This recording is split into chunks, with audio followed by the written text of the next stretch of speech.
So I want to speak briefly, but what I want to speak to is a theme of life, of Judaism. I've thought long and hard in the last year about what I get to do as a rabbi. And I think about three things that guide me. One is cultivating community. Think about what that involves. Think about the efforts that go into cultivating community, not just walking into community or standing in front of community. And cultivating community isn't a one-person job, as we know, because community is too heavy a task and too important one for one person. And the other is cultivating character, because I look to this Torah and I look to this prayer book and I look to us and the time we get to spend together, and I think, as I said last night, what does it mean to spend this time to look at these words? What does it mean to look at these traditions and this Torah? It means to refine who we are. I told you once, in fact many times, that the rabbis in the Talmud talk about character, and they talk about all the mitzvot that we know if we had a bar bat mitzvah or went to a Jewish class are enumerated in the fringes, the knots and ties of the talit. 613, many of which, by the way, we can no longer actually enact because they don't relate to today's Judaism. They relate to the ancient Judaism practice, Jewish practices of animal sacrifices. I'm happy to say we don't do that. And the other reason is many of them relate only to the land of Israel. So we're exempt from them. So I can't remember right now with the brain that I have in this moment on Yom Kippur without food. But there are many that are eliminated from the 613. But the rabbis say, and I think this is a really important thing to think about, what is the purpose of all of the commandments? And I want to leave you for a moment to think about that. How would you answer it? What's the purpose of all of the mitzvot of the Torah? Think about your Jewish education. And the rabbis say, maybe a surprising answer, it surprises me every time I think about it. It's to rak letzaref et habriot. The word rak means only, definitively, uniquely, to refine the character. Now think about your religious tradition through those eyes. A number of years ago, there was a book that came out called Outliers. I know many of us read it. It was ubiquitous. Everybody was talking about Malcolm Gladwell's books, and that book, when it came out, was well read. And one of the things that was talked about and, of course, debated, as everything that's put into print is then debated, is the merits of his theory. And his theory was, what he was sharing, was the idea of 10,000 hours. Many of you know about that 10,000-hour rule, because it became little Facebook memes. It became little stories that we tell people who didn't read the book. And the 10,000-hour rule was related to classical musicians and great athletes.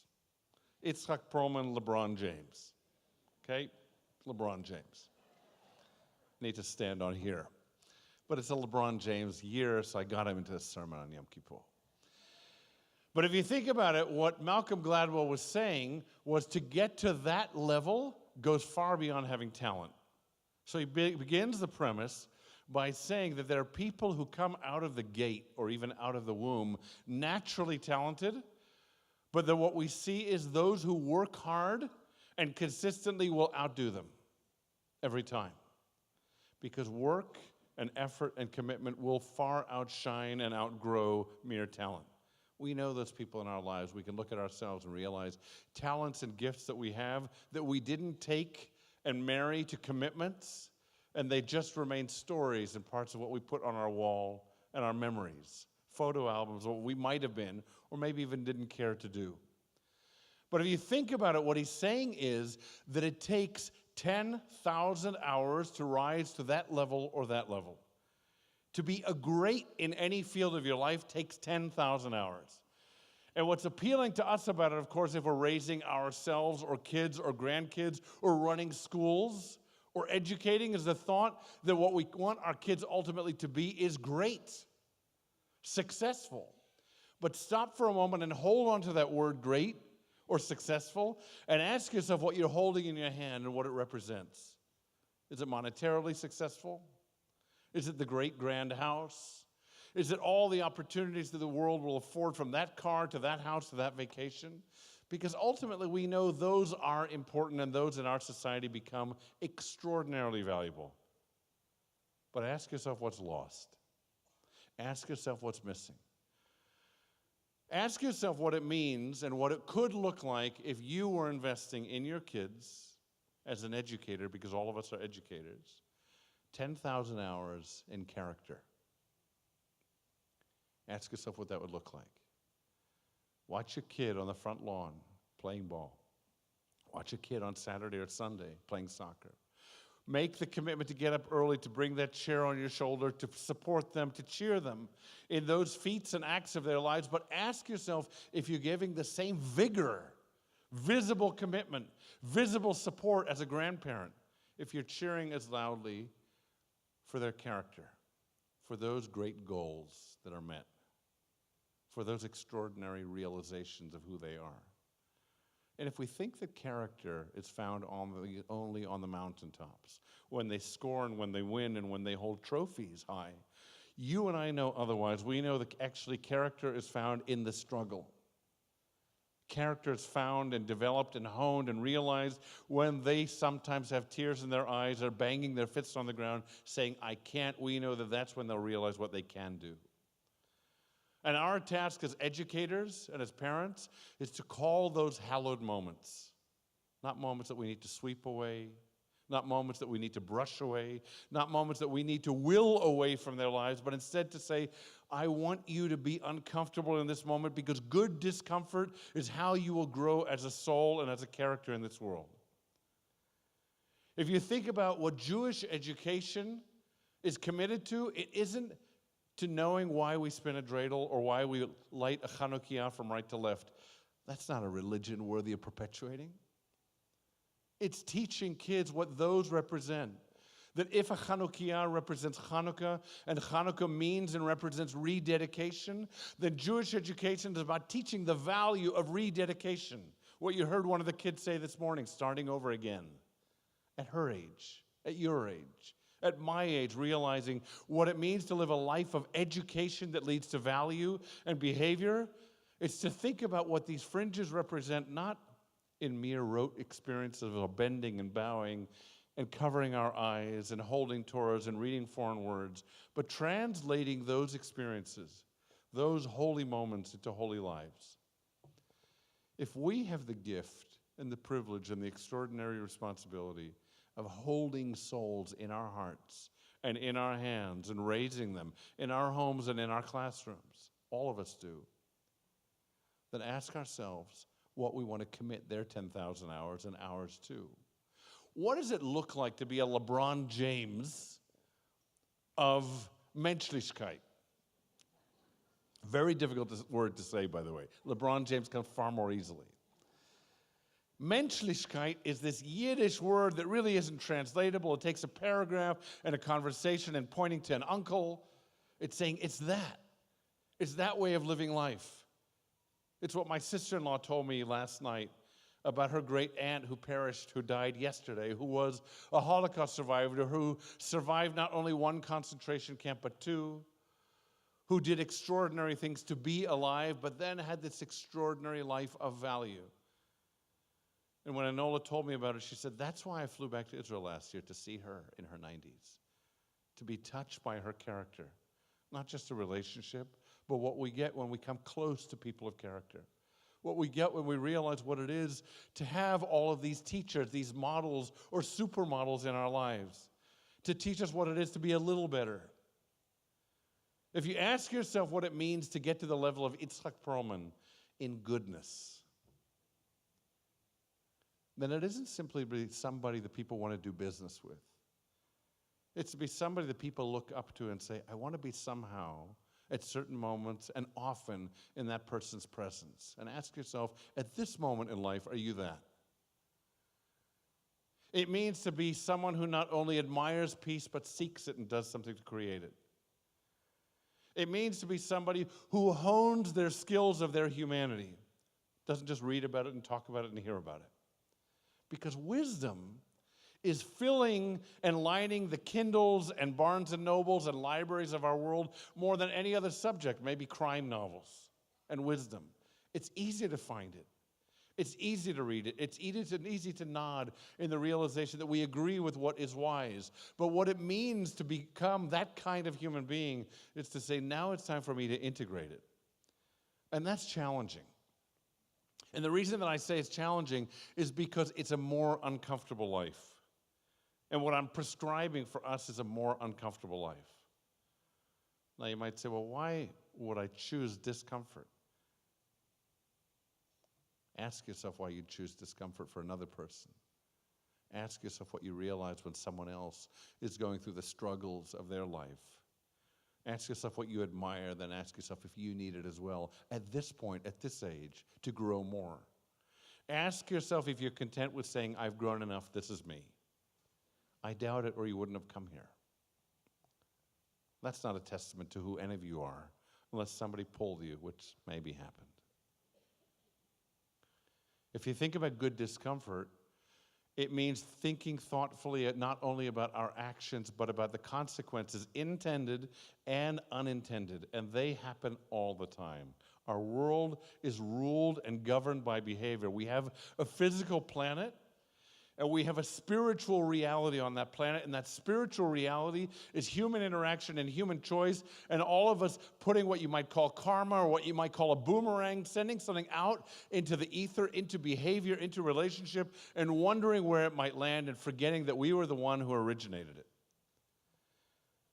Think about what it means to realize and act on the basis not only of what your needs are, but thinking before you pull the lever on that need or toward that need, of what it means to think about the consequences, to stop yourself and say, what might be the consequences that I know?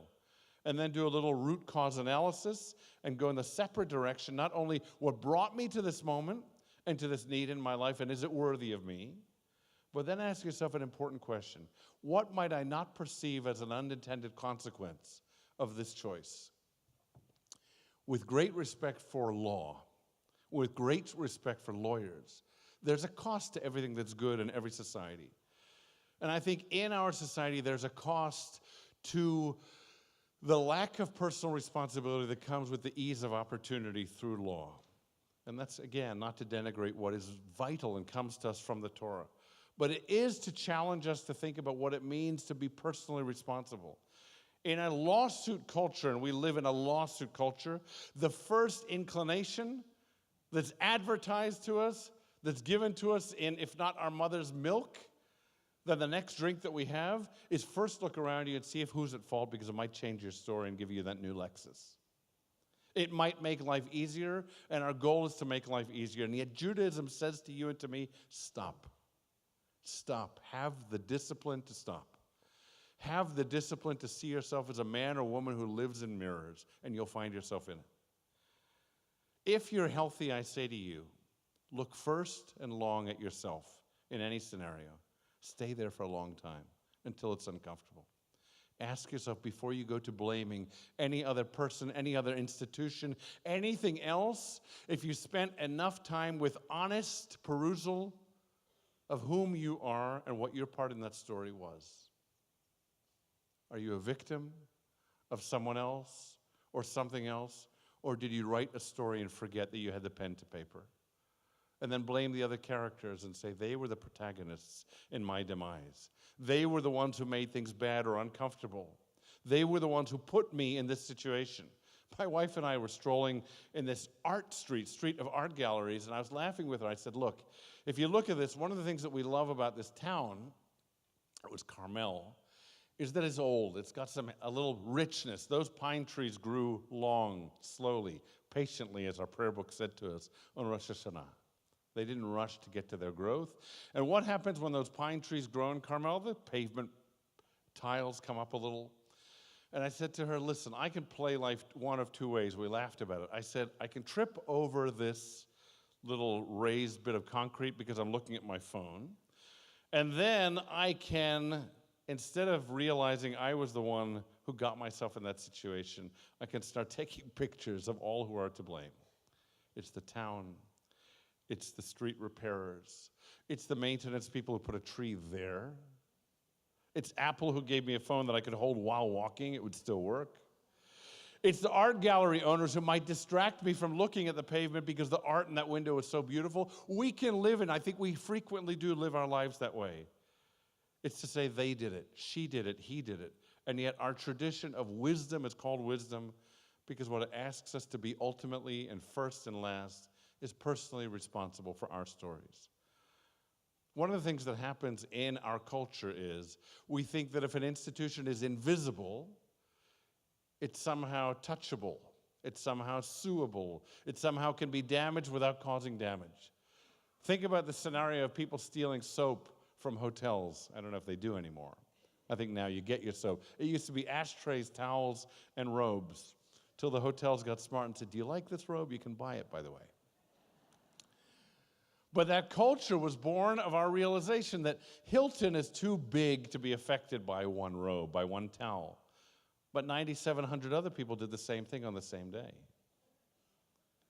If we think that organizations and institutions, including this one, aren't affected by small and large frauds, by decisions that people make to choose bargains for themselves, not realizing the cost to us, then we're living a child's version of reality. All of us come to understand at a certain point in our lives that every lever that we push toward ourselves is a pull from someone else. Now, sometimes it's valid. Sometimes it doesn't matter. Sometimes it doesn't have negative impact. In fact, sometimes it has positive impact. But what I want us to consider not is those good experiences that we create, but on this day of atonement, I want us, when we read a litany of our sins and bang our chest, like in the olden days we might have banged the top of the television to create clarity, to go a little deeper and ask ourselves, what clarity is showing us about the way we have lived and how we might choose to live in the future? 10,000 hours is 3 hours a day for a decade, if my math is correct. My math is usually incorrect. 3 times a day, let's say. 3 hours a day, 10 years of your life. Are you giving that to your Jewishness? Are you giving that to understanding what the third thread is of the talit, what it represents? Because it represents your next opportunity to bring value and ethic and morality to a relationship with somebody walking in and out of a market. Are you giving in this next year an investment in your character? Do you want people who know you, particularly those people who inherit your name, to look at you and think, my God, did she grow in the year 5,779? Because it's possible. And it'll be growth that's brought on by choice, and choice that's brought on by inspiration. An inspiration that'll be a connection to people that realize a year from now, we were here, and we learned, and we grew, and we come together again, faulty and flawed, broken vessels of holiness, but that all of us realize something new about ourselves. And that's my hope for myself, for my loved ones, for all of us. Gma Chatima Tova.